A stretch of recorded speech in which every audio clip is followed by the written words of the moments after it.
اس لیے میں اس کا انتقام لینے کے لیے کعبہ کو مسمار تباہ کر دوں گا۔ حضرت عبد المطلب نے فرمایا کہ آپ جانیں اور خدا جانے، میں آپ سے سفارش کرنے والا کون؟ اس گفتگو کے بعد ابرہہ نے تمام جانوروں کو واپس دینے کا حکم دے دیا اور عبد المطلب تمام اونٹوں اور بکریوں کے ساتھ لے کر اپنے گھر چلے آئے، اور مکہ والوں نے فرمایا کہ تم لوگ اپنے اپنے مال پیوشیوں کو لے کر مکہ سے باہر نکل جاؤ اور پہاڑوں کی چوٹیوں پر چڑھ کر دیاروں میں چھپ کر پناہ لو۔ مکہ والوں سے یہ کہہ کر پھر خود اپنے خاندان کے چند آدمیوں کے ساتھ لے کر خانہ کعبہ میں گئے اور دروازے کا حلقہ پکڑ کر انتہائی بے قراری اور گر گرائیوں جاری لے کر کے ساتھ دربار الہی میں اس طرح دعا مانگنے لگے: اے اللہ، بے شک ہر شخص اپنے اپنے گھر کی حفاظت کرتا ہے، لہٰذا تو بھی اپنے گھر کی حفاظت فرما، اور صلیب والوں کو، صلیب کے پجاریوں عیسائیوں کے مقابلے میں اپنے اطاعت شعاروں کو مدد فرما۔ حضرت عبد المطلب نے یہ دعا مانگی اور اپنے خاندان والوں کے ساتھ لے کر پہاڑ کی چوٹی پر چڑھ گئے اور خدا کی قدرت کا جلوہ دیکھنے لگے۔ ابرہہ جب صبح کو کعبہ ڈھانے کے لیے اپنے لشکر جرار اور ہاتھیوں کی قطار کے ساتھ آگے بڑھا اور مقام مخمس میں پہنچا تو خود اس کا ہاتھی، جس کا نام محمود تھا، ایک قدم بیٹھ گیا۔ بہت مارا اور بار بار للکار کر مگر ہاتھی نہیں اٹھا۔ اتنے میں کہر الہی ابابیلیوں کے شخص سے ناموردار ہوا اور انہوں نے پرندے جنہوں نے چونچ اور پنجوں کی تین تین کنکاریاں تھیں، سمندر کی جانب سے حرام کعبہ کی طرف آنے لگے۔ ابی بلو کے لشکروں نے ابراہم کی فوجوں پر زور شور سے سنگباری شروع کر دی کہ انن فنان میں ابرہہ کے لشکر اور اس کے ہاتھیوں کے پرکھٹے اڑ گئے۔ ابابیل کی سنگباری خداوند قہار و جبار کے قہر و غضب کی ایسی مار تھی کہ جب کوئی کنکری کسی فیل ہاتھی سوار کے سر پر پڑتی تھی تو اس آدمی کے بدن کو چھیدتی ہوئی ہاتھی کے بدن کے پار ہو جاتی تھی۔ ابرہہ کی فوج کا ایک آدمی بھی زندہ نہیں بچا اور سب کے سب ابرہہ اور اس کے ہاتھیوں سمیت اس طرح ہلاک و برباد ہوئے کہ جن کے جسموں کی بوٹیاں ٹکڑے ٹکڑے ہو کر زمین پر بکھر گئی۔ چنانچہ قرآن مجید کی سورہ فیل میں خداوند قدوس نے اس واقعے کا ذکر کرتے ہوئے شاید فرمایا، یعنی اے محبوب، کیا آپ نے نہیں دیکھا کہ آپ کے رب نے ان ہاتھی والوں کا کیا حال کر ڈالا؟ کیا ان کے داؤں کی تباہی میں نہ ڈالا اور ان پر پرندوں کی ٹکڑیاں بھیجی تاکہ انہیں کنکر کے پتھروں سے مارے تو انہیں چبائے ہوئے بھوس جیسا بنا ڈالا۔ جب ابرہہ اور اس کے لشکروں کا یہ انجام ہوا تو عبد المطلب پہاڑ سے نیچے اترے اور خدا کا شکر ادا کیا۔ اس کی یہ کرامت کی دور دور تک چرچا ہو گئی اور تمام اہل عرب ان کو ایک خدا رسیدہ بزرگ کی حیثیت سے قابل احترام سمجھنے لگے۔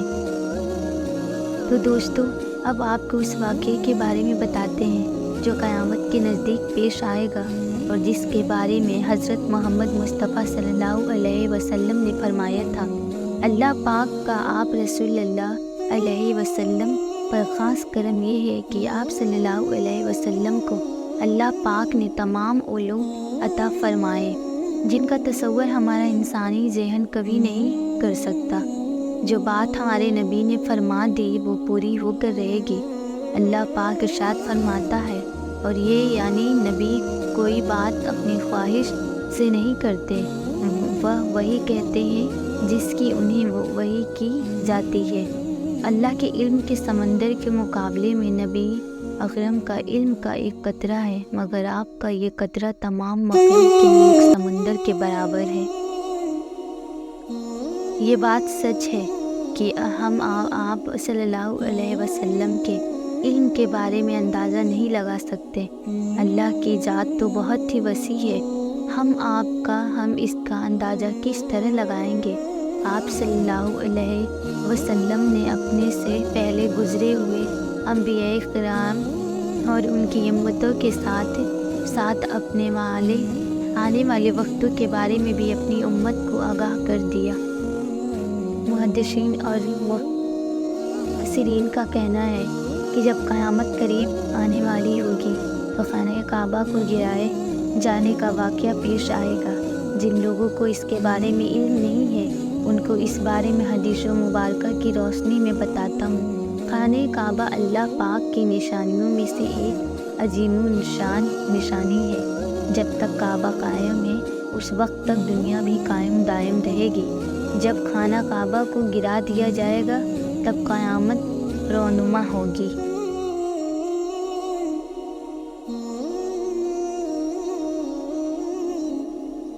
جب قیامت قریب آئے گی تو ایک بدکش حبشی خانہ کعبہ کو گرا دے گا، پھر قیامت آئے گی۔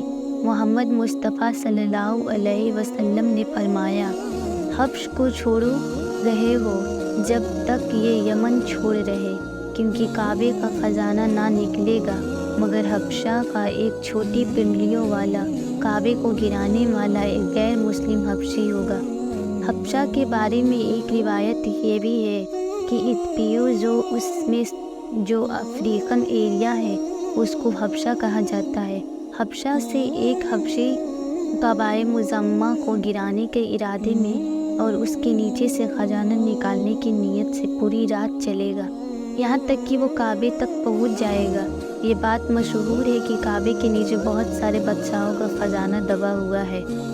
وہ شخص اسی لالچ میں اسی خزانے کو حاصل کرنے کے لیے خانہ کعبہ کو ڈھا دے گا۔ اس کمینے حبشی کے بارے میں آپ صلی اللہ علیہ وسلم نے ارشاد فرمایا، اس حبشی کی شکل و صورت ایسی ہوگی کہ وہ چھوٹی پنڈلیوں والا ایک حبشی ہوگا جو خانہ کعبہ کو گرائے گا۔